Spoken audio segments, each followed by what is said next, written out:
During this short video series, I will be examining the importance of building a trauma-informed organization. My internship this semester at Prevent Child Abuse Tennessee has allowed me to evaluate the best practice standards and various strategies for trauma-informed care. Creating a trauma-informed organization is critical in improving employee performance and constructing a healthy organizational culture. Both of these elements will directly impact employee satisfaction and retention, as well as external perception of the company. The effects of trauma are more widespread than many would imagine. In fact, most individuals have faced at least one form of trauma in their lifetime. Certain environments can be particularly triggering to these individuals and can have an impact on their physical, emotional, and psychological well-being.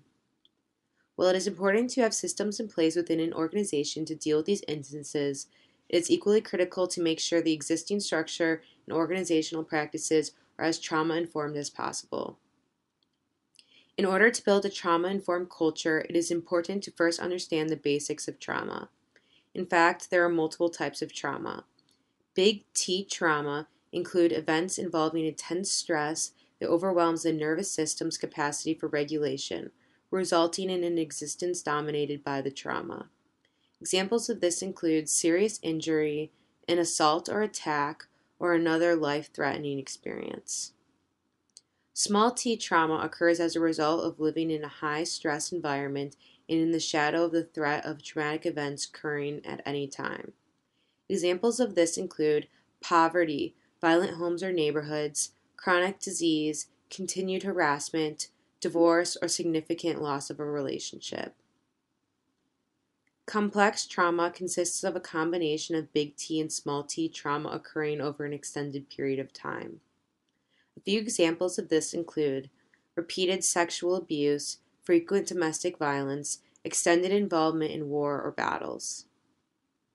Individuals can also experience vicarious secondary trauma in which hearing about or witnessing someone else's experience can trigger a reaction in the observing individual. This is especially relevant in nonprofit or crime-related work if a staff member has unresolved issues similar to the case at hand. One of the first studies that shed light on the long-term effects of trauma is the Adverse Childhood Experience Study. During this study, it was found that childhood experiences, both positive and negative, have a tremendous impact on future violence, victimization, and perpetration, and on an individual's long-term health. Adverse childhood experiences are stressful or traumatic events, including abuse and neglect. Some ACEs include physical abuse, sexual abuse, emotional abuse, physical neglect, emotional neglect, intimate partner violence, mother treated violently, substance misuse within a household, household mental illness, parental separation or divorce, incarcerated household member. Some risk factors of experiencing some of these ACEs include disease, disability, addiction, and early mortality. Changes in the environment will challenge the brain to adjust its biological structure to best survive or thrive in the face of these changes. Unfortunately, the brain only has a limited capacity. If it overdevelops the areas needed to survive, it will do so at the expense of areas central to emotional regulation and intellectual ability. Thus, traumatic stress can be associated with lasting changes in these brain areas, the amygdala, hippocampus, and prefrontal cortex. The biological effects of traumatic experiences are so profound that they can even be passed from parent to offspring. Through intergenerational epigenetic expression, individuals may display trauma symptoms even though they may not have experienced any identifiable traumatic events themselves. This phenomenon is referred to as intergenerational trauma. In simple terms, this means that if a person's family has a history of trauma and suffering, they are born ready to express the genes that will give them the greatest possible chance to survive in their family's environment. Fortunately, not all victims are doomed to a miserable future. With right support in place, victims of trauma are often able to replace their pain with resilience. In a caring, secure, and safe environment, many people are able to use the experience as a platform for growth. This reminds me of a mentality of one of my former coaches who would break down players just to build them back up again.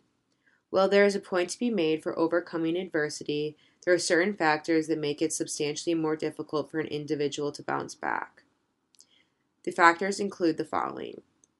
First, it is harder for a person that has a history of repeated or complex trauma. For instance, the more ACEs that someone experiences in their childhood, the more likely that they will experience some of the long-term consequences of their circumstances. Second, the age of the trauma matters. Generally, the earlier the trauma occurs, the less likely the brain is able to handle the level of stress. As we age, we are better able to regulate our emotions. For instance, a child in middle school may have a more difficult time coping with his parents' divorce than a student in college. Third, an individual's access to a support system is also key to successful recovery. Even just one person to speak with, whether that be a parent, teacher, coworker, or friend, can make a huge difference in somebody's ability to cope. Unfortunately, individuals in homeless shelters, prisons, or institutions may never have someone they can trust enough to open up to. Finally, community support is an important element in recovery. For example, in the case of a natural disaster, many communities have come together to provide food, water, and shelter for those affected by the tragedy. Not only do physical items help in recovery, but a sense of solidarity can be uplifting in a devastating time. Being trauma-informed means that we are aware of the effects of trauma and put systems and practices in place to limit these effects. As organizations, we must ask ourselves, do we have the systems in place so that all employees feel welcomed and supported in the company's culture and environment?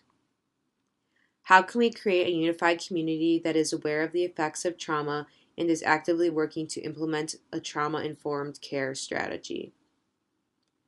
During the next video in this series, I will dive deeper into assessing an organization against the trauma-informed care practice standards.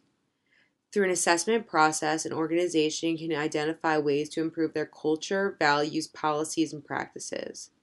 From that point, we will move into identifying specific strategies that will accelerate the process. Thank you for listening today, and please check out my next video.